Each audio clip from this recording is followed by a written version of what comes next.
Ladies and gentlemen, welcome to the Untapped Podcast. My name is Jacob Gabel. Hey, my name is Jacob Wurtz, guys. Welcome to episode 155 of the Untapped Podcast. If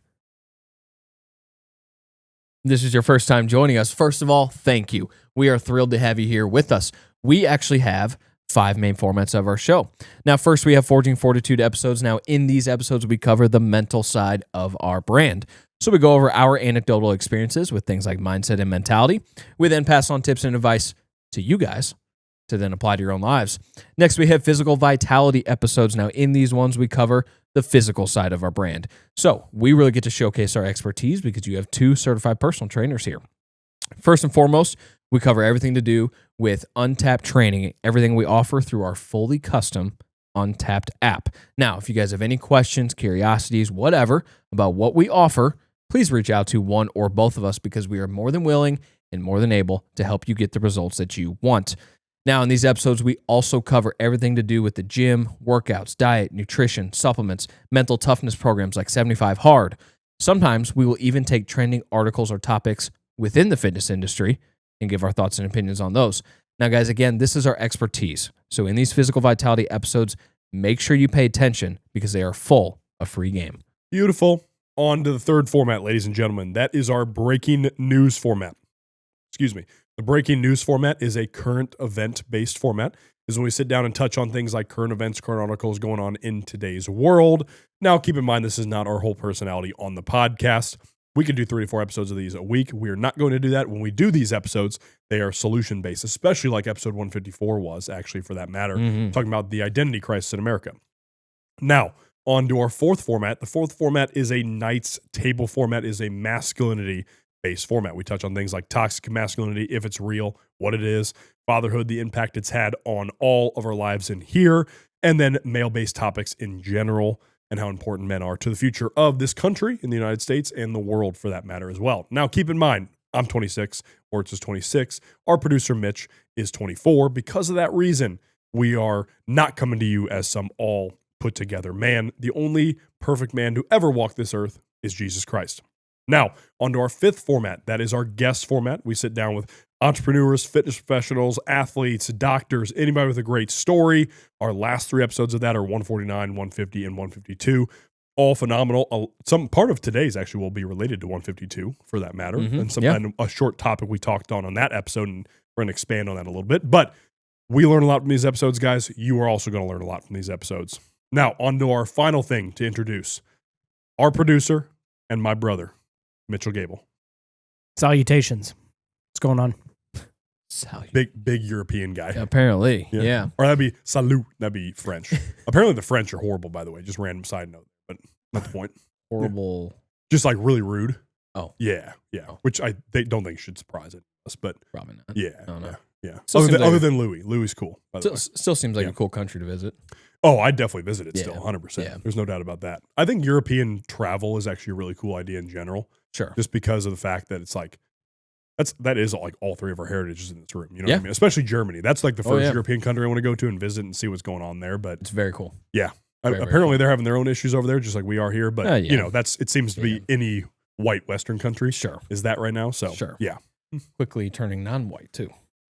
That is correct. Yep. So much for diversity. Yeah, right. Anyway, we are not talking about cultural or country problems in this breaking news episode. It's actually a sports-related one, which obviously we love. This one's a little bit close to home. It's related to baseball. But so, guys, we are recording this episode actually on April Fool's Day. So on that note, if you and your family do celebrate April Fool's Day, we salute you, we stand with you, and we wish you the best April Fool's Day that you can possibly have, again, with your friends and family, your loved ones. So celebrate hard. We're huge on important holidays around here. Of course. Like April Fool's. Yeah, April Fool's, Christmas, 4th of July, those types of definitely things. all the same significance. Same category for sure. That's so funny, actually. Oh, my gosh.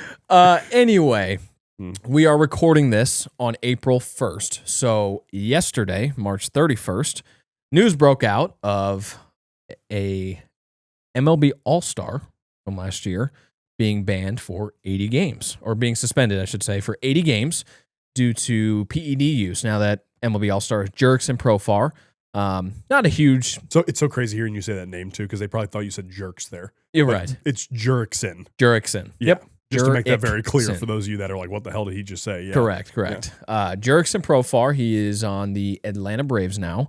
He was on the Padres, and actually last season was a huge breakout season for him. Had a tremendous year for them and kind of made a name for himself. He's been around since, what did I tell you earlier, Mitch? He, I think he made his debut in 2012. He was 19 years old Oh, wow. when he made his debut. Now, he played like 9 games that year, but still. Yeah. So he's been around for quite some time. But news broke that he got popped on a PED test for HCG, which, go ahead, rattle Human chorionic gonadotropin. Yeah, HCG is a little bit easier to say. Let's just say we'll all stick with HCG there. Yes. Yeah. Yes. Because that'd be really weird if you were walking around and be like, oh, yeah, I'm on human chorionic gonadotropin. You're just unironically saying that. That'd be crazy. Which, yeah. I mean, that's kind of how like John talks. You know what I mean? Yeah, like, sure. like that's Yeah, how he would rattle it off. John For Fogarty. for him, again, like on the episode, he's been doing it for 7+ years or whatever. Yeah, now exactly. With Summit. So Exactly. 100% you're going to have that expertise. Right. And on that note, the episode that you were referring to was 152 with John Fogarty, where we talked all about hormones, testosterone, peptides, hormone therapy, things like that, because he is one of the owners of Summit Rejuvenation. But that's what Gabel was referring to in the intro. But news breaks out that he is suspended for 80 games. 80 games, half a season. Which sounds, by the way, crazy because me as a hockey player acting in the NHL, 82 games. Yeah. Obviously, baseball is at 162. Right. But still wild to think about and hear 80 games. Sure. Be like, oh my gosh, like what did this guy do? Yeah. We're 4 games in. Did he kill somebody? Gone Did he for Ray 80. Lewis somebody? Or allegedly. Sorry. Yeah. Yeah. Allegedly. Yeah. Yikes. Yeah, right. It's a obviously a huge suspension because that also comes with pay suspension too. So you miss out on half your year's salary. Mhm. Which imagine if it's some lower guy who's getting paid. What's the minimum in the MLB? For example? I believe now it's either 600,000 or 750,000. Right. So still a good chunk. Either way, assume they're missing on half that. Yeah, exactly. And while we're kind of on this topic, I'll look up his contract from this offseason because he signed again. He was on the San Diego Padres last year. Was a free agent after that year. Signed a deal with the Braves. Bear with me for a second. Which I guess, funny enough, his teammate on the Padres last year, Fernando Tatis Jr., got popped as well. Yeah. You said ringworm medicine at this point in time, just to set up the context of this whole thing. Yeah, I don't remember the exact thing with Tatis last year, but it was, like I told you, it was very much my dog ate my homework type. Yeah, sure. Type situation where he kind of like blamed his doctor, and he was like, "Well, I was told this was okay to take, and blah blah blah." And it's like that doctor 100% knows what is and isn't legal by MLB rule. And we can talk about later in the episode why that stigma is kind of stupid. That he has to feel like he has to frame it in a different manner. Exactly. You know what I mean? So exactly. We'll talk about that too. Well, and I mean, honestly, we can talk about it now for that matter, because if you're in Tatis's shoes in that situation, he's one of the stars of Major League Baseball right now. As far as young kids go, like he's one of the top favorite players, right up there with Ohtani and Judge and things like that. He's right up there.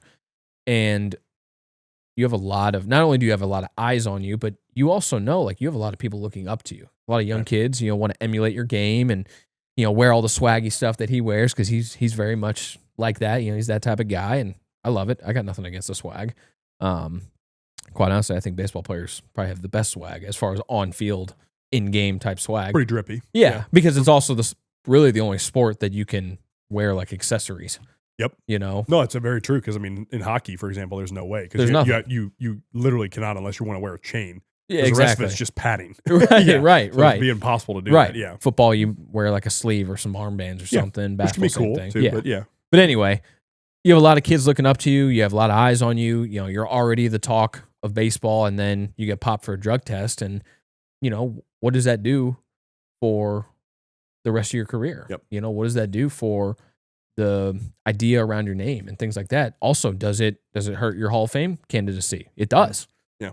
That's the stigma around Hall of Fame voting. That's why Barry Bonds is not in the Hall of Fame, and there's arguments to both sides of that. And quite honestly, I think since our conversation with John, again, if you guys have not listened to episode 152, 100% go back and listen to that. Very educational and very interesting. But probably up until that point, I was more so on the side of he shouldn't be in the Hall of Fame.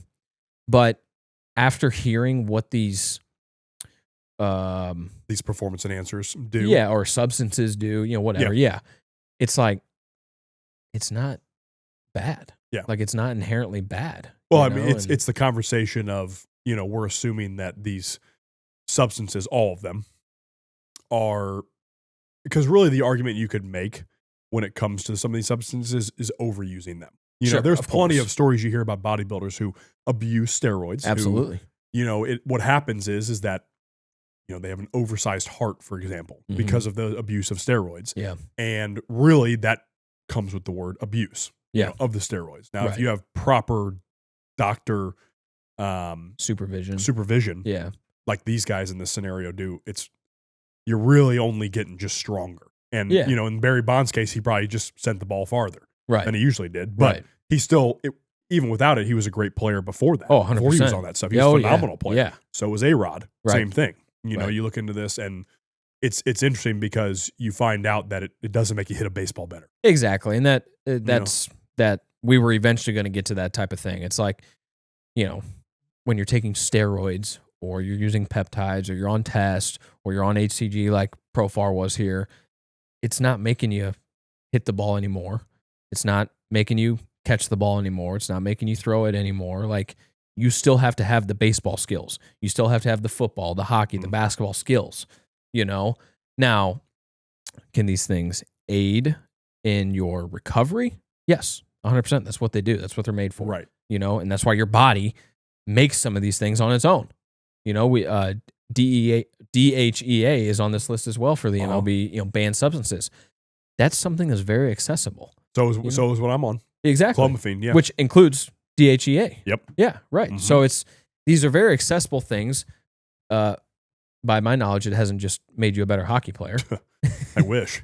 I wish that's how it worked. Yeah, honestly. right. I could argue now, like whenever I play once a week, I've attempted to purposely get better over the last 4 years, even though I'm playing in men's league. Sure. 100%, because you and I have talked about this before. When we were athletes, we didn't put near the effort in we really should have at that point in time, and we can totally own that. But it's been entirely by hard work, and I've been on clomiphene for a little bit over a year now at this point in time, and it hasn't turned me into the Hulk or anything like that at all. Right. The only thing I've really noticed is have more energy. Yeah. That's what I've definitely noticed with clomiphene. And again, it's a very cheap and easy to obtain aid in what I'm looking for with it right now. You know what I mean? I was looking for testosterone support in some manner, and this is what I'm getting. So, and it's obviously like you can't go to S2 and pick this up. Like you obviously got to get your blood work. Like go to Summit and get this, or potentially get this if it's needed. Just so I don't forget to say it, Profar, he signed a, I believe it was a 3-year deal. Yeah, 3 years, $42 million. So he was set to make a little chunk of cash. Yeah, he was set to make $12 million this year. So you hypothetically miss out on 6 if we're just generalizing. Exactly. I mean, that's insane. Because the thing is, too, you got to think about it. Oh, they're taking $6 million away from him. It's not that simple. He's also paying agents. He's also paying other stuff that comes along with it. Exactly. He probably, let's say he moved into a house that costs a good amount more and whatnot. And he's got to sell that house now. So you got to like completely uproot a lot of these things just because of HCG, which, by the way, we're going to talk about the actual substance itself. But HCG is a fertility assistant. That's essentially what it is. It's fertility assistant first, which also helps increase testosterone production to a certain degree, but it is not one of those, like, for example, if you're on testosterone itself, and let's say your dosage, John talked about this a little bit, your dosage is 150 milligrams a week, your actual levels of testosterone, let's say you're at 300, are probably going to jump to like 850. And that's this is totally generalized, by the way. I'm not saying this is exactly what happens, but totally generalized. Just talking speculation here. But HCG would be more like you'd go to like 500 to 700 or something like that, for example, of total testosterone in this scenario, which is great. Again, you'll get more energy. You'll get a boost in this stuff. I have a list of the side effects of it here. One of them is more energy. There's a higher sex drive rate. It's going to burn fat more. It has your mood go higher. In general, also a lot of like sexual performance metrics come along with this too. which is also kind of funny because it's like, now, granted, I don't think this is what he was doing, but let's imagine this dude was actually trying to have a kid. Right. You know what I mean? Like, and he gets popped for this because he was attempting to use a fertility drug. Like, right. It seems kind of bullshit to me too. Sure. And it's also very inexpensive, as I have on here too. Yeah. So it's just, to me, it's one of those things that you read that and you see, I saw HCG and I'm like, you would almost want your athletes to be on that. Sure. You know, because like, by the way, if they're having sex with their wives and they're doing it at a consistent rate, that also means their mood's going to go up anyways and their performance on the field is going to go up anyways too. Of course. Which is hilarious to think about, but it's true. Right. You know? And so you get this little boost in testosterone from it, great. You get a little energy boost. You get maybe a recovery boost, maybe a mood boost.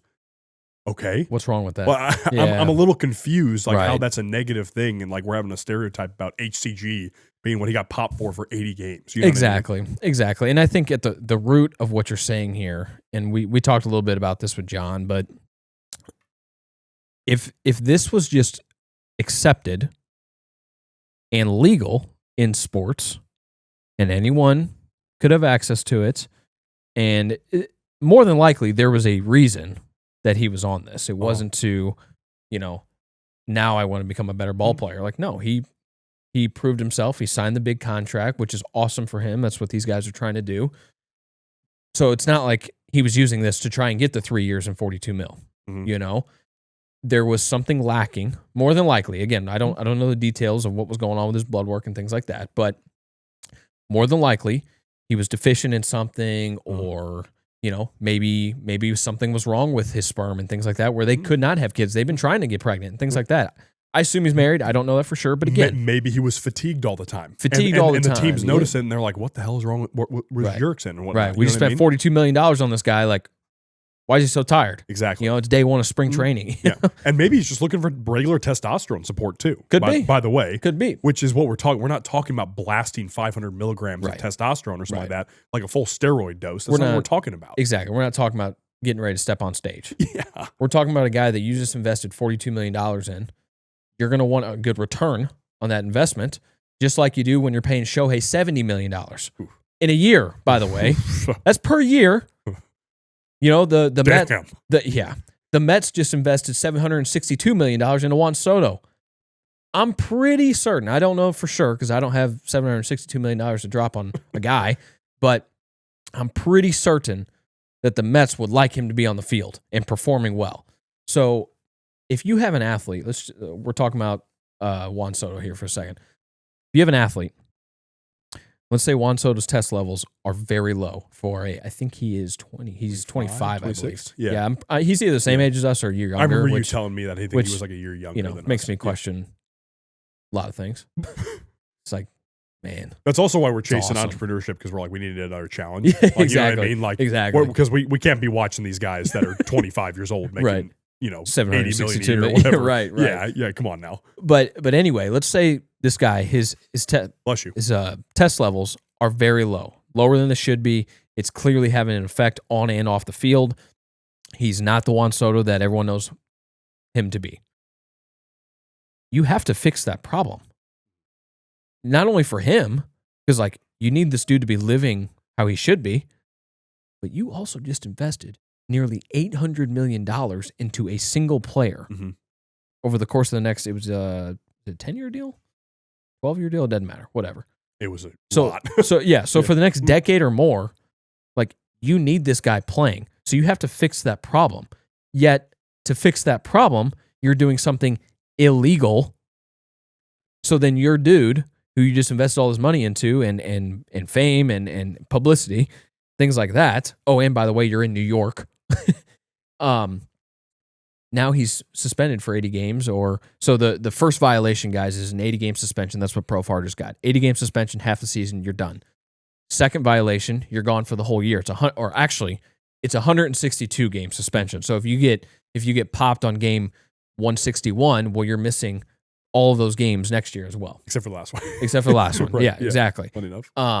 And what did I say? It was a 183-game pay suspension, I think. Something crazy. It came with the second violation. Yeah, I remember you had a crazy list. I had it pulled up right here. And this is per the MLB rulebook, by the way. This isn't Wikipedia or something. First violation, 80-game suspension. Second violation, 162-game / 183 days of pay suspension. Third violation is a permanent suspension from Major League and Minor League Baseball. But after a year, the player can essentially appeal that. But if I'm understanding the wording correctly, if they do appeal it, even if they get approved and they get reinstated back into Major League or Minor League Baseball, they have to wait 2 years. So all kinds of stipulations and all kinds of disciplines and things like that involved. And that's just for the performance enhancers. We're not even talking about the stimulant drugs that they have banned, which, were more of the serious type things, I would say. Yeah. And then they also had a list of like drug abuses. So like synthetic THC was on there, cocaine, LSD, the big ones. That list was... Some people will be like, synthetic THC is one of the big ones? Right. It's like, okay, shut up, bro. I think that list was like 12 long or 18. That was like 12 long, yeah. And then the performance-enhancing one was 80. There's 80 substances on this list of banned... some of them are like ones that you'll look at, it's like, what in the world is that? You have no clue. Sure. Now, they're the ones that are like what we talked about with John, with the HCGs, the clomiphene, the peptides. I was going to say the peptides. Testosterone's on there. The obvious ones there, for sure, they make a little bit more sense. Let's just say that with those. And I don't mean make sense they're banned. I mean they are easier to comprehend. Correct. Because you think of like peptides, you think of them as research chemicals, technically, is what they're considered, because again, because it has to be approved by the FDA for this to do blah blah blah blah. There's a bunch of red tape around it, and that's the weird thing, is because a lot of these things, the stigma that we're talking about that is surrounded by it, and like Profar not wanting to diminish his reputation, or Tatis not wanting to diminish his reputation, it hurt Barry Bonds' reputation and A-Rod's reputation, blah blah blah, etc. McGuire, Sosa, McGuire, some of the other names. Of course, yeah. Now McGuire kind of made Mark was jacked too. Yeah, he also kind of made an ass of himself after the fact, like when he had to testify in front of Congress. You would know better than that than I would. Yeah. Well, he had a congressional hearing on it, and his response to literally every single question was, "I'm not here to talk about the past." And then they would ask a question, "I'm not here to talk about the past." And it's like, see, you just look stupid now, Bro, just say you're ripping some testosterone. Yeah, right. Come on. Right. And funny enough, Barry Bonds has actually never been popped on drug test. Funny enough. But you can it's either that or he's never admitted to it. I might be wrong on that, but I'm pretty certain. Now, you can look at this picture and you can look at that picture and understand like something was going on. Like that dude wasn't just taking creatine. Oh man. And if he was, that's awesome. Bro was large. Yeah, if he was just taking creatine, it was like 100 grams a day. something like that. Yes. Yeah, along those levels. Yes. But I think the thing is, a lot of it comes with, we think back to like the DARE classes in high school, which again, obviously education on that type of stuff doesn't work with the drug war or anything like that, obviously, as we've seen in our country right now. Almost like it's, like illegal to murder people, but people still murder people. Yeah. Just sit on that one for a second. Yeah. But gun laws would work. No, gun laws definitely work. Not that type of breaking news. Got to slip it in here. Every there, you know what I mean? But the stigma, I think, comes from DARE stuff like that, because when we got drug education, they started throwing in things like they would show these MLB players that got popped in performance enhancers. Right. And it's like, that is nowhere near the same as heroin. Right. Or fentanyl or cocaine or what, you name it. Right. Even weed. Like weed's not a performance enhancer. Even alcohol. Even alcohol. Yep. Alcohol impairs you. Exactly. Blast and test ain't impairing you. Yeah, making you jacked. Exactly. right. And again, what we're talking about here too is like we're not saying run a steroid level dose of these androgens or anti-estrogens in the case of clomiphene and whatnot. We're not saying that. What we're saying is like have doctors monitor their dosing of this. You know what I mean? Because it's actually shown, there was recent studies that have came out and continue to stack on top of what the experts in the hormone industry have already said years ago before this.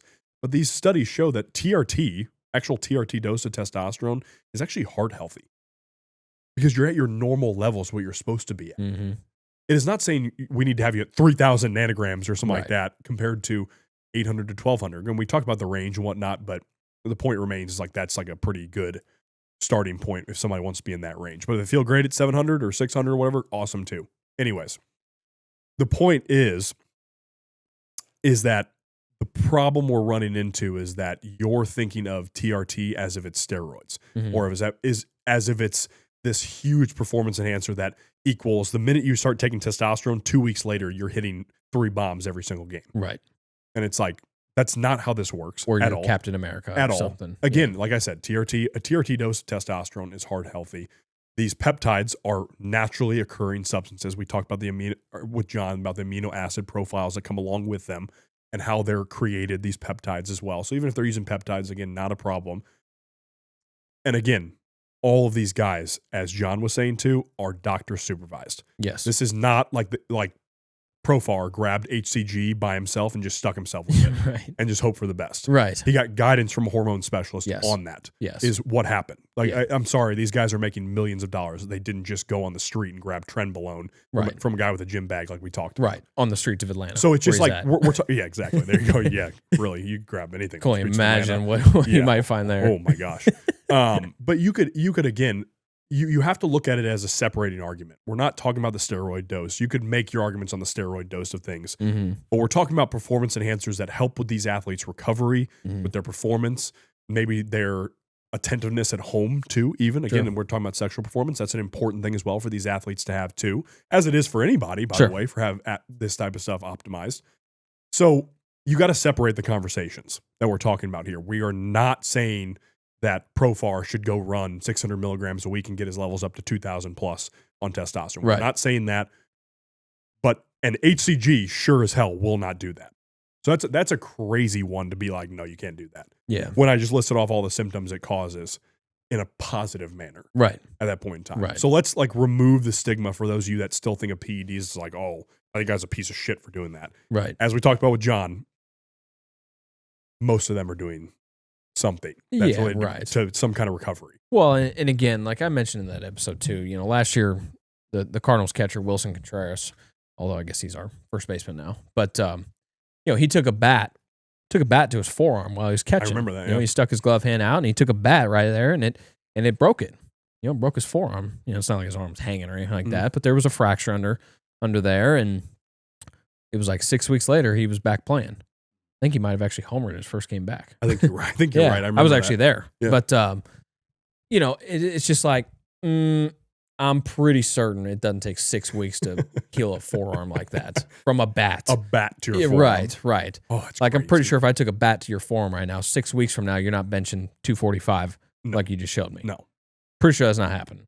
No. Dude, that makes me I know. cringe It thinking about like, does. taking a bat. Absolutely. I mean, guaranteed, if you want to talk about healing a bone and like getting you back to performance, we're talking 8+ weeks at least. Right. At that point in time. And we're talking about performance probably 10 weeks at that point in time. Especially to be game ready. Yeah, Are you 100%. kidding me? Without the performance enhancers. Of Exactly. course. Yeah. Exactly. In this scenario. Too. So to sit here and act like these guys aren't using these peptides and things like that would probably be outlandish for us to say, and John gave the example of Brady Cook, Mizzou's quarterback last year. Same thing. Like he had a shoulder issue. Was it before the year or early in the year? I don't remember now. I think it was at the start of the season. Yeah. 2 or 3 Yeah. games in. Yeah. Shoulder issue, and then he played the entire year on it, and he was fine.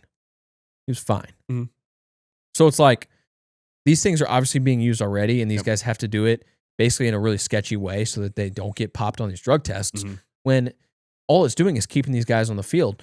Before we started recording earlier, Mitch, you and I, we were having this conversation about how all of this goes into keeping your guys on the field. Earlier, I was talking about the $762 million player in Juan Soto, $700 million player in Shohei Ohtani. Baseball, for example, is better when Juan Soto is on the field, when Shohei Ohtani is on the field, when Mike Trout's on the field. Ronald Acuna right now, he tore his other ACL last year, so now he's torn both ACLs, and he still won't be back this season until sometime in May. They don't really have a timetable. So it's like, if this stuff was just widely accepted, because clearly Acuna, maybe I shouldn't say clearly, but it appears as if Acuna is not using these things because it's going to be about a year since he'll be on the field again from last year when he had the injury. So the Braves and baseball are suffering because Ronald Acuna Jr. is not on the field. The Braves are going to suffer because Jurickson Profar is gone for 80 games now. Mike Trout over the last 2 seasons, he's finally back this year, but over the last 2 seasons, he's missed some crazy high number of games. And it's like, baseball's better when Mike Trout's playing. Oh, absolutely. You know what I mean? Yeah. Like the Angels, as we're talking right now, the Angels are here in St. Louis playing the Cardinals. I love watching Mike Trout play because it's Mike Trout. Like, that's one of the stars of the game, And so baseball is better when those types of guys are on the field. And I'm not discounting all the other players, but it's just a fact that when your stars are playing, the sport is better. Mm-hmm. When Nathan McKinnon and Connor McDavid are healthy, hockey is better. When Patrick Mahomes or Josh Allen, Lamar Jackson, the big name quarterbacks, when they're healthy and playing and rocking, and the NFL is better. As much as I don't like him, when LeBron is healthy, or maybe a better one is like Steph Curry, when they're healthy, basketball is better. Now the NBA just sucks in general, but sucks. Terrible product right now. It really is. But when LeBron's healthy, basketball's better. People want to watch LeBron, And so why can't we just make it widely accepted? And the fans, make it known what's going on. Make it known, give a general description or understanding, or make it accessible. You don't have to do it on a broadcast or something, but make it accessible information about what Juan Soto's taken or what Profar's taken. Why was Profar taking it? Well, he was having fertility issues or whatever. Again, you don't necessarily have to disclose that type of stuff necessarily, but you can make it known why something like HCG would be taken by somebody, and then it's like, oh well. And then let people connect the dots. Oh, well, he was having fertility issues. Him and his wife were trying to have a baby. So he was taking HCG and, maybe now he can have a baby, or something like that. So you don't have to disclose the very minute details of it all because that's private information, of course. But the peptides specifically, because those are going to keep your guys on the field, the team will be better because your best players are on the field, which means fans are coming to the ballpark or to the stadium, which means more money going into the sport, which means the sport as a whole does better. Every single one of the big four sports, the NHL, the NBA, the MLB, and the NFL, what are those? Businesses. They are businesses. They are entertainment. They are businesses. Businesses need to make money. How do you make more money? You have your big stars on the field or on the ice or on the court. It's a simple fact. And you're going to tell me as a fan that you don't want to see them on the field? Exactly. You want, that Acuna's injury to be cut down to 8 months recovery instead of a year. 100%. You 100% want that. And by the way, just for him in general, you would want, I would hope as a human, you would want him to recover faster too. Exactly. Anybody that knows or deals with ACLs or anything like that in general knows those things suck to deal with. Sure. Anybody that's had a past ACL injury, like one of our buddies actually, knows how much it sucks and how dedicated you have to be to recover from it. And then also just maintain it when you're done with it. Right. And by the way, if it's widely accepted in sports, it's going to be more widely accepted to the public. All of these things we're talking about, guys, are accessible to you. Yep. So pause there too, because I actually want to hit on that because I want to talk about that with the stigma too. Mitchell, I want to hear your thoughts just on the outside of fitness industry and just you're not a part of training and sports or whatever, et cetera. I just want to hear your thoughts on this, and then I want to go back to that words. On what specifically? Just in general, how you looking on the outside of it as just, okay, you and I watch the Avalanche and whatnot here and there. What are your thoughts? Do you think that there should be pretty heavy restrictions on this? Do you think that these banned substances make a lot of sense? What do you think? Mr. Fogarty actually had quite good points from his episodes, I'd say, where most likely, these dudes in these professional sports are doing it. Come on. For the most part, a lot of these guys are taking some kind of substance. Not all of them, obviously, no doubt. But there's definitely some kind of substances being used to accelerate healing, or, they have the best doctors, whatever it looks like. And his take was kind of make it legal. Now, obviously, that's a very broad statement, right? There's got to be some stipulations around that. But it's when you think about it, almost hypothetically at that kind of high level would level the playing field, because then everybody can take it, right? It's not one guy. Obviously, all these guys are elite athletes. So 1% of an edge will push you over into being that much better. Yeah. So hypothetically, it would level the playing field, right? Because then hey, this dude is taking X, Y, and Z. Okay, well, I can take this Y and B to help me out a little bit better, and it's not necessarily frowned upon. It's an interesting thought I'd never really heard of before. In my thoughts, it would level the playing field, right? Because it's an accepted thing. Everybody's doing it. You don't have to be afraid. You also don't have to take it if you don't want to. Sure. Or if you don't need to either. Yeah, exactly. Yeah. It's more so just being aware and known instead of trying to bury it. And that's probably where a lot of the issues come from, is that you have to hide it, right? So most of the time, pretty much anything in life, if you're hiding it, it typically looks worse or bad, right? Even if it's a good thing, quote unquote, morally, whatever, if you're hiding it, it feels wrong. You know, that's kind of the idea there. So I think making it legal would probably open a lot of doors in terms of maybe progressing the sports, right? I mean, at that high of a level, you might get some discoveries, or you might also be the largest test bed to see how things actually work, and if it's beneficial to these guys, and it can trickle down to the rest of the people. Yeah, and you improve these substances then too, hypothetically. Well, that too, and you know, if it does make you better at your sport, you know, you might get the first guy to hit 100 homers in a season. You're telling me you don't want the entire fan base of the MLB locked in on a dude going for 100 home runs? Look at Ohtani's year last year. Everyone's like, you know, 50-50, and then could he get to 60-60 with a week left, and all these things. It's like the entire world, baseball fan or not, was locked in on that happening, you know? But back to like it being widely accepted, you know, in sports, but then also in the public. Like, Mitch, let's take you for example. Like, in cybersecurity, you were talking about how your day to day, like it was a long day, it was a rough day, a lot of issues at work. You know, you're tired, you're sluggish now, and things like that. Well, if Mitch was on something like HCG, which has energy benefits, focus benefits, food benefits, that is going to make him better at his job for his company. I'm pretty sure that your company would love for you to be even more productive than you already are. And guess what? You're going to get more money for that.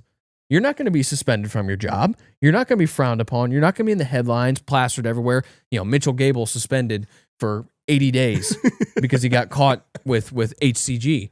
No, it's going to be like, Mitch, dude, like, you've been killing it lately. Like, we need to pay you more so we don't lose you. Yep. That type of thing. You just brought on 3 multi-million-dollar companies, for example. Exactly. Yeah, right. Exactly. Yet here we are in sports where this guy's doing the exact same thing, maybe trying to do something as, I won't say it's minuscule because that's not true, but like just trying to have a kid possibly. Again, we don't know that, speculation. Total speculation. We're just connecting dots from what he was caught taking to what it does, but might be just trying to start a family. And yet he just lost out on half of his season. Like, how does that make sense when Mitch is over here able to make more money and be more productive for his company and for his job in the same way that Profar could be more productive for his team and his organization and the sport as a whole, yet he's getting punished for it and he's getting rewarded for it? That doesn't seem to make a whole lot of sense. There's a completely different stigma. It's the same exact substance, but with 2 very completely different reactions to it. And it's like, it makes no sense. I don't know how hard you guys lean in the conversation that you and I were having before, Wurtz, on a lot of these guys. It's not like they're wanting to be a bodybuilder. Yeah, you know? right. Ovechkin doesn't need to look like C-Bum. Ovechkin looks like a bum, bro. Yeah. And he looks homeless. And he's about to break the all-time goals record in the NHL. But for example, he's 40, almost 40? I mean, he is like 38, 40. 39. Yeah. 1 and 2. But Stud. it's not like he cares about looking like C-Bum.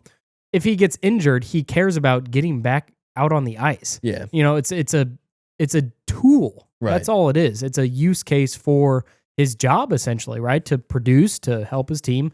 It's not necessarily him trying to accomplish a goal outside of what these drugs are typically associated with, these performance enhancers are associated with, right? Right. Testosterone, it's typically associated with bodybuilding. It's typically associated with some kind of juicing, steroids.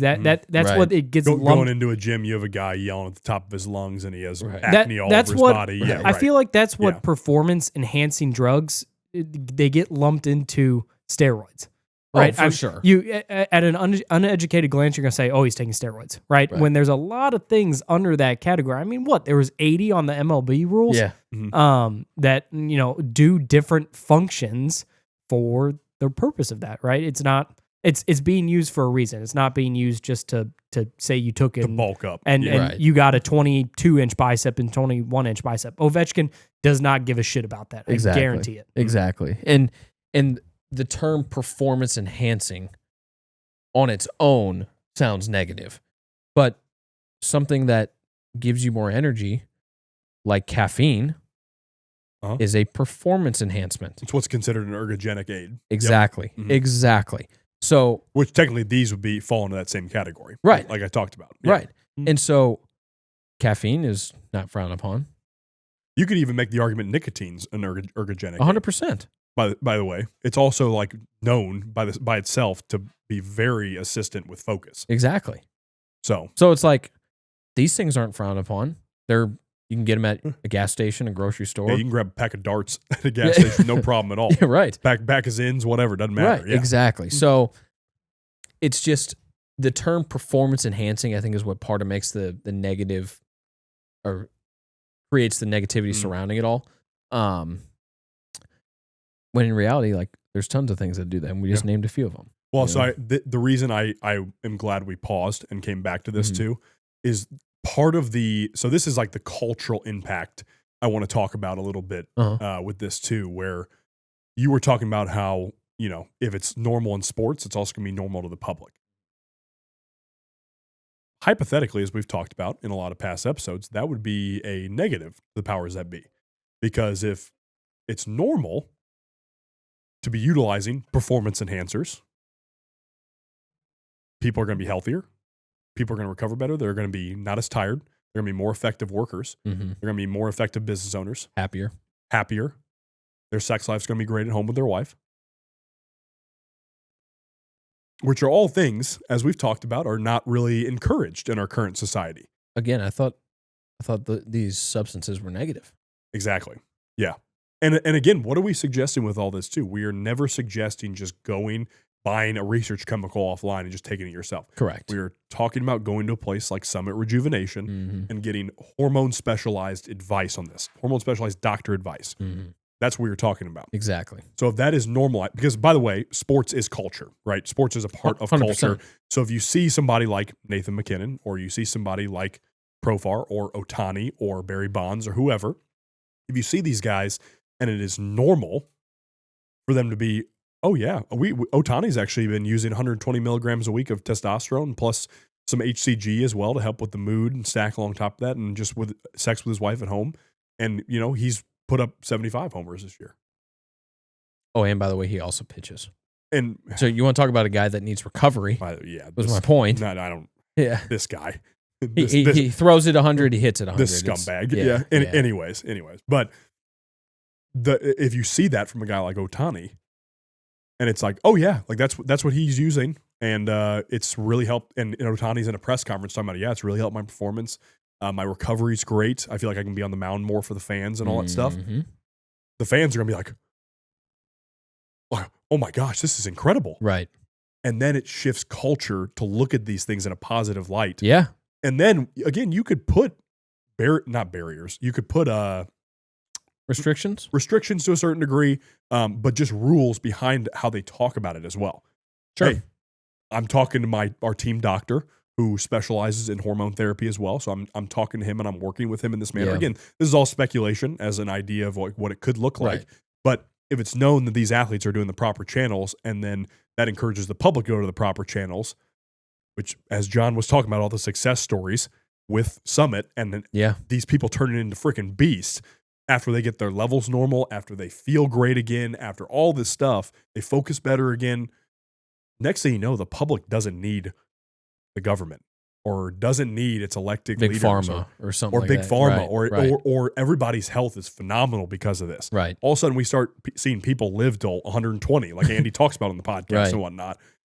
Who knows? Right. Well, and something that you just mentioned, and then I actually said it to Mitch earlier. I kind of forgot this, but like this would also allow these organizations, whatever the sport, but it would allow these organizations to have a hormone therapy specialist or hormone specialist on staff. So you still have your team doctor, you still have your MDs and things like that, but then you can also have a doctor who is specifically there for all of this. So you got a guy monitoring all your players and things like that. They're getting consistent blood work done. Maybe it's monthly blood work. It's probably a little overkill in a way. But every 2 to 3 months, even though. But maybe they're getting monthly, and they're maintaining that over the off season, and it's still being monitored by this guy, and every team has one.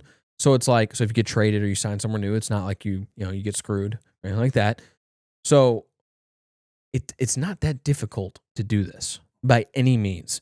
Now, you would have to deal with public backlash initially from some, because you would immediately have two sides. From boomers. Yeah, well, I mean, honestly, yeah. Yeah.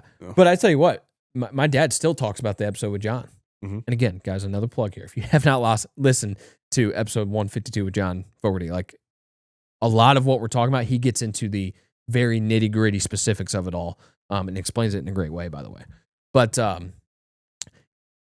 you would have to get that crowd on board for sure, or at least maybe not even on board, because like if it's going to happen, it's going to happen. But get them to accept it and understand it. You know, that's the thing is what we've spent a whole lot of time here in this conversation between three of us talking about is why it has this negative stigma. Well, you'd have to break that by being open, like you just said. Maybe they're trained on how they talk about it in interviews and things like that. Be like, hey man, like I started taking this and this. I'm taking the correct dosages because I was deficient here in these areas. It's all monitored by Dr. Joe over there, and I'm great. Like I feel good. I'm recovering after each game better. You know, you talked about Shohei for a second. He had Tommy John. So he's not going to make his debut on the mound this year for still a little bit more time. Well, whenever he does make his debut on the mound with the Dodgers this year, first of all, the whole world's going to be locked in on that because we're all waiting to see Shohei on the mound. Because again, he pitches and hits, and he's arguably the best of both in the sport, which is obviously something we've never seen before. But if he would have been able to use some peptides throughout the offseason or even at the end of last year or whatever, or just throughout the entirety of last year, you know, we might have seen him pitch in the World Series against the Yankees last year. Or he might have been able to make the opening day start for the Dodgers. Over in Japan, by the way. They started the season with an international series against the Cubs in his home country of Japan. Can you imagine if he would have started on the mound and was in the lineup in his home country? Like, can you imagine the ripple effect of something like that through the whole world? You just said sports are culture. They 100% are. No matter if you want to try and argue that or not, like you're just wrong, because sports are culture, or at a minimum a part of culture. Something like that has a huge, profound effect. Why do you think the Super Bowl is the most watched thing every year? It's a worldwide event. You know, just like the World Cup. I could care less. I literally could care less about soccer. I didn't play it. We don't watch it. Like I really don't care about soccer. But during the Olympics and during the World Cup, like it's on TV. That's because I like sport in our country, of course. Yep, 100%. But the point is like sports have a worldwide effect. Yeah. And when you have a guy, if you can get a guy like Shohei doing what he is known to be able to do faster, what's wrong with that? Faster and for longer. Yeah. By the way. Right. That matter. Right. Hypothetically, a longer career too. Sure. And I'm sure he's being very tiptoeing around things right now because of the whole gambling situation that was talked about with all that. You know what I mean? So I doubt that dude was breaking any rules in his Tommy John recovery or anything like that. You know what I mean? So yeah, I couldn't agree more. Honestly, I don't really have much more on that. It's just that 100% you as a fan watching sports want to see your players on the field more. You want to see them being more effective. You also just want a healthier life for them. And these performance enhancers are a part of that now. And it's not going away because it's starting to get more and more and more normalized. It's actually funny enough, the fitness community knew about a lot of this stuff 20 plus years ago. It was just very niche content and it was very low key because it was so stigmatized at that point in time. Now it's becoming less stigmatized. So we should be at this point in time having the conversation. Right. When it comes to Barry Bonds, when it comes to players nowadays with Profar and Tatis and all that stuff, and them getting reimbursed for that, like the lost games at that point in time. And who knows with Tatis, but that's a whole different story. Right. You know, obviously, just an example here. But I don't know. I truly think that a lot of the next 10, 15 years will be a good example of the development of a lot of this stuff. You know what I mean? And we can only hope. 100%. You know, because 100%. It's very clear, like we see these things as positives, and we see them as positives in our own lives. We also want to see that impacted into sports, you know? Again, like Mitch said, like it's not like all of a sudden your favorite ball player looks like C-Bum. No, it's not that, but it's that your favorite ball player is on the field for, maybe he's on the field for all 162 instead of 148 or 150. All 82. Right. Yep. Right. You know, all 17 in the NFL or whatever. Exactly. Yeah. Or about to be 18, I guess. I don't know. Yeah, I don't know. But it seems like the NFL schedule changes every year now. I think so. Yeah. Which, again, if you want the players to be going up to 18 games, that's another endorsement for all this stuff. Because what's the next step? Now they're playing 25 games in an NFL season. Like, that's insane. Think about the injury we saw in that Chiefs game. Oof. Oh, my gosh. I mean, that dude literally tore everything in his knee. Bro, you and I, damn near walked inside the box at that point. Yeah, because he was right in front of us. Like, oh, my Horrifying. gosh. That was, I don't remember the receiver's name. Nico Collins ran into him. I don't remember the guys, right? Nico Collins one who caught the touchdown, and then he landed on this other guy. Or this other guy catch the touchdown, and then he got in. Was it two Texans that ran into each other? Yeah. And I didn't remember whoever the other receiver was landed on this guy's leg, and it basically just broke. Yeah. I mean, he tore his ACL, his MCL, his PCL, his meniscus. Like, it was gone. It was gone, you know? And exactly. Like, that dude is already screwed for a long period of time. That's a devastating injury. So if we're talking about anything that could actually assist in this thing repairing itself in the proper manner, so he's not walking with a limp the rest of his life or something like that, for example. Yeah. Come on. Because something like that could be a career-ending injury. Now, I'm not saying that's what they've said about it, but it could be, you know? And obviously, like, you don't want that for somebody, you know? And so. Horrible. Yeah. At the end of the day, it should be accepted. Yep. Agreed. # free the roids.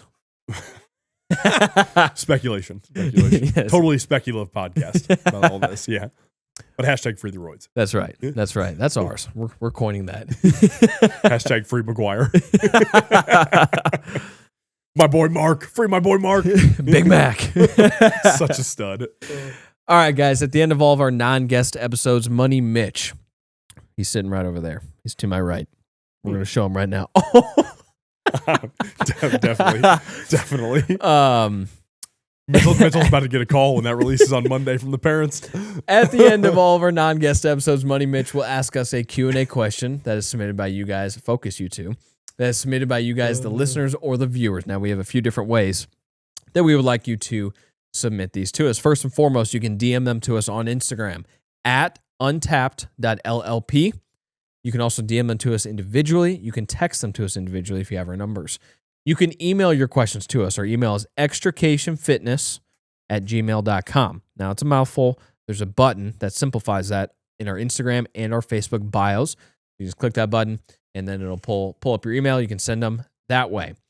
Finally, you can leave them in the comments on any of the social media platforms: Instagram, TikTok, YouTube, X. I think that's all of them. Actually, we just discovered. Wait. You say Instagram, TikTok, X, YouTube Shorts. But you can also actually leave comments on Spotify. Yes. We just discovered that kind of recently. By the way, rate the show. Rate the show. Random thought, but ratings help us show up in searches more. Yeah, as well. absolutely. So you can leave them in the comments on any of those platforms. Most weeks we post anywhere from 2 to 5 clips on Instagram, TikTok, and YouTube Shorts from the podcast. And then if you did not know, if you are a religious listener, audio listener, I should say, all of these podcasts are on YouTube as well, along with our mini vlogs. So we do have plenty of content on YouTube as well. I don't know what these two are doing around me here. I'm trying to focus. With all that being said, all of these questions then get sent over to Money Mitch. They can be about a past episode or a past topic from an episode. It can be about a future episode. They can be about literally anything fitness related, especially. Like, we love those types of questions. They can be funny. Guys, if you have any funny questions, submit them. We enjoy laughing. We enjoy funny stuff. So if you have funny questions, do not be hesitant to submit those. But Money Mitch will pick one out. There's times where Money Mitch will actually just come up with one on his own because, as much as we don't like to admit it, he is a pretty smart guy. Unfortunately. Hate to admit it. Hate to admit it. Yes. Actually. Yes. Yeah. With all that being said, let's take a deep breath here. Let's all relax for just a moment. Okay, because that was a long tangent. It was. As it is every episode. Money Mitch, what you got? I think I fell asleep. Okay. This guy. So people are in their car, just 15 second holy- skip. That's what I man, did. he's still going? Holy shit. By the way, guys, if you have been listening to the podcast for 100 plus episodes, you do not have to listen to us plug all the questions or the intro for that matter. Or the too. intro. Yeah. If you know the damn intro, then just skip the 15 seconds ahead. Right. Come on. Right. Anyways. Anywho, what would you guys say to the people who are on the opposite side of these performance-enhancing drugs, and they typically say the individuals that use these performance-enhancing drugs, they contribute their success to the drug rather than their natural talent or success, right? So they're saying the only reason why they're good at baseball or whatever it may be is because they took steroids, not because they're just a naturally gifted athlete. What would you guys say to that? That's a good point. That was a good question. I mean, I would first of all assassinate their character by calling them gay. Yeah. Assassinate gay. I mean, you just got us their off. Their character. You just got us off everything. Obviously, yeah. Beep, beep. Yeah, Mitch, hit that beep button for us real quick. But real talk. Like, again, I'm totally joking about the fact that like that viewpoint would be considered like idiotic, because it's not. It's been a normal viewpoint for 20, 30, 40 plus years with sports, even when performance enhancers became a thing. What I would respond is, I could totally see how as either a casual fan or somebody who doesn't understand this stuff, you would assume that all of their success would be attributed to something that's a performance enhancer, because you hear the word performance enhancing and you think, oh my gosh, like that's crazy. Whoa, slow down. When in reality, grab the wall. Don't do it. Sade's a Gemini. That's the guy who raps that gas pedal. Yeah. Anyways, what the hell is wrong with us? But these performance enhancers, you hear them and you think of them as these like God drugs, basically. Yeah. Like it injects you with the power of Jesus Christ in your veins and whatnot. Sweet. That'd be awesome. But the only thing that does that is the Bible and following our Lord and Savior. But not the point. But anyways, to get back on track with that, performance enhancers have been thought of as these things that are just these superhuman drugs. We jokingly said it'll turn you into Captain America on John's podcast, sure. Which I think that's what a lot of people think about these drugs Definitely. as. They think of them as these crazy juiced up, superhero drugs or whatever, which is not at all what they are. So you would first tell this person like, okay, let's have a real conversation about what these are. HCG in this example with Profar, and if you listen to this episode, obviously you understand what HCG is in this scenario, but you would have that conversation with that person.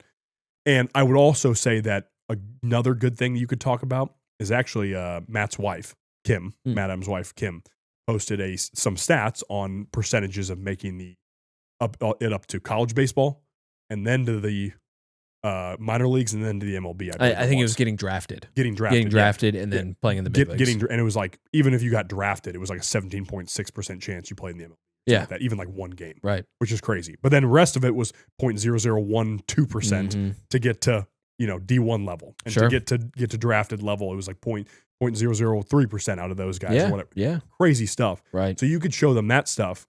And it's like, more than likely, as we talked about with even college athletes, there are college athletes that are probably utilizing this stuff to a certain degree as well and have utilized it, but they haven't gone to the NFL. They haven't gone to the MLB. They haven't gone to whatever professional league you could think of here. And that would be my rebuttal to that in that scenario. Is like, these guys work their balls off to get to that level. Right. The work ethic that is to get to that level is just so much different than anybody can actually realize. Well, and that type of thing is very hard for most people to comprehend. Yeah, and digest. Even you and I, like, it's hard to comprehend. We have a little bit of an understanding because, we're able to spend time around guys like Matt, so we have an understanding of what it does take, but to be a Shohei type player, like we have no concept of what that takes, But what I would say, kind of in addition to everything you just said there, is it doesn't make you hit a baseball any better. What it might do, especially not, baseball. What it might do is allow you to be in the cage more, hitting, working on your craft. Might allow you to be on the mound more, throwing more bullpen sessions or longer bullpen sessions, more productive bullpen sessions or cage sessions, or, it might allow you to take more ground balls or work on your sprint speed, to steal more bases and things like that, or track down more fly balls in the outfield. So it's not just I take testosterone and I hit home runs. It's not how it works. Yep. I take testosterone, I sleep better at night now, which means I'm able to be up in the morning feeling more refreshed with more energy. I'm at the ballpark earlier before my teammates or before the other team or whatever. And I'm getting, 4 extra rounds of BP in. That's what got me better at hitting the baseball. It wasn't the test that I took this morning or last night or, whatever. It's the fact that you're able to be in the cage more. You're able to be on the ice more, practicing your shots, practicing your skating, whatever. You're able to be on the court more, practicing your free throws, practicing your three-point shooting. Again, your sprint speed. You know, your lifts are better in the off season now. You're able to pack on a few pounds of muscle, you know, really good muscle as well. And again, that doesn't go without you being in the gym, still having the correct diet, still drinking plenty of water, still getting the correct amounts of sleep. All of that still has to happen, regardless of which one of these substances you might be on, whether it's testosterone or HCG or any of the other peptides or whatever. Like, none of the growth, whether it's your sport skills or your physical growth, your muscle mass, your less body fat, things like that, none of that happens still without putting in the work. You can't just take tests and sit on the couch and expect to have a six-pack. That's not how it works. John talked about that. We've talked about that even before we had John on. It's just not how those things work. Again, that's what people think. You take it, you're put into a lab like Captain America, and then you come out and, right. Or you go in as, what's his actual name? Steve. Oh, Chris Evans. No. Oh, his character. Steve Rogers. You go in as Steve Rogers, you come out of the thing as Captain America. Like, it's not how it works, you know? So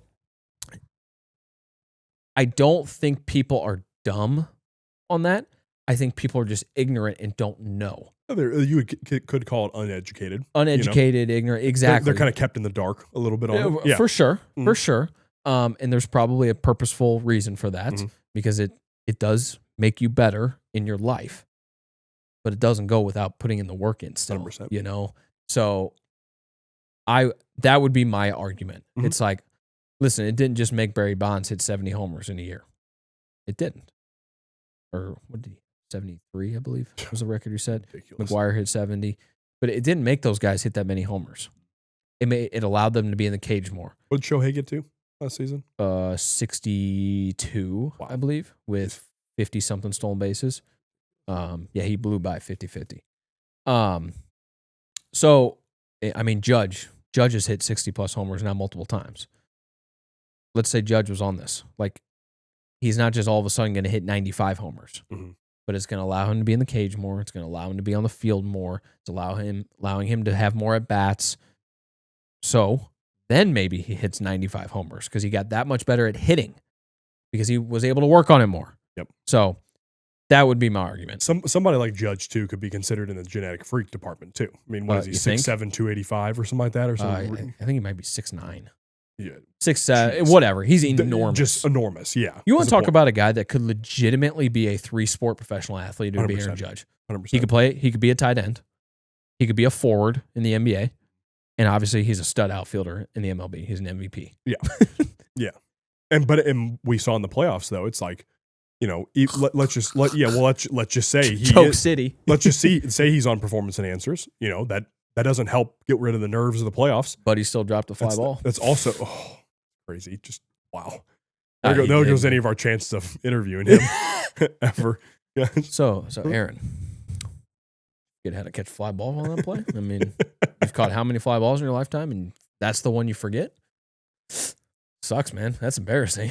You as a JUCO college chirping him about that in the World Series. That's like me. Like McKinnon makes a bad pass, and I'm like, "Bro, what are you doing? What's wrong with you? What a dumbass pass! I would never make that pass." It's like, oh wait, like, yeah, I would. Yeah, he's playing in the NHL. Yeah, I totally wouldn't make that pass. I'm completely lying. But the whole interesting thing about the conversation around all these performance enhancers is you're right. I think a lot of these people are kept in the dark about them. I think they're told consistent lies about them in some sort of way. And, you know, so we talk about explaining the substance, and then what was the other point I made as well along with it? It was basically touching on, oh gosh, wow, blanked on it. Yeah, I'm not sure either. Wow, that's tough. I was going to go back down that rabbit hole for a second, but never mind, I guess. Yeah. Doesn't matter. The point remains is that, you know, these, if they're properly administered, the overall lasting point here is that these can be very useful, productive substances that can be utilized. And safe. 100%, especially if you use them in the right manner. Again, because in these cases, these guys come they're going to be doing it safely. They have all the resources in the world. Yeah. And these guys have 800 bats they have access to, for example. And how many bats did you have access to when you were growing up playing baseball? You're right. It was like you couldn't afford endless bats. Sure. Come on now. Just like I couldn't afford endless hockey sticks. Right. Like, come on now. Right. But that's what I was going to think about is you were talking about college athletes as well and how it give them more sessions as well in whatever practice we're thinking of. Mhm. We talked about the USC football team and how much muscle they put on. I believe it was episode 132 or somewhere around there. Somewhere around there. I'm not 100% sure though, because you got to check me on that. I believe it was episode 132. It could have been 134. Is that your final answer? Locking it in. Let's go 132. I'll stick with 132. Okay, But I'll find out. We talked about the USC football players in that one and how much muscle they had put on in the offseason. Some of these guys had gotten absolutely massive compared to their previous selves. So, did I nail it? We have a winner. Yeah. Episode 132, Physical Vitality. Nice. USC Football Transformations. I'm him.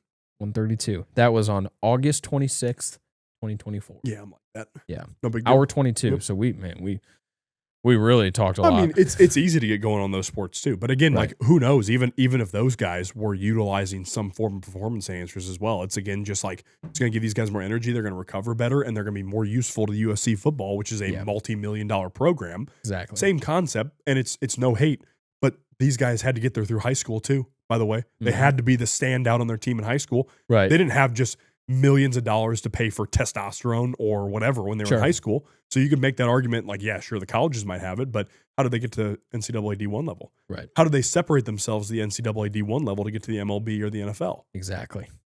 If all the rest of their teammates, let's just say, hypothetically, are on performance enhancers, they separated themselves from them Right. as they would have done without performance enhancers. Exactly. So, yeah, Exactly. that's my overarching point there. Yeah.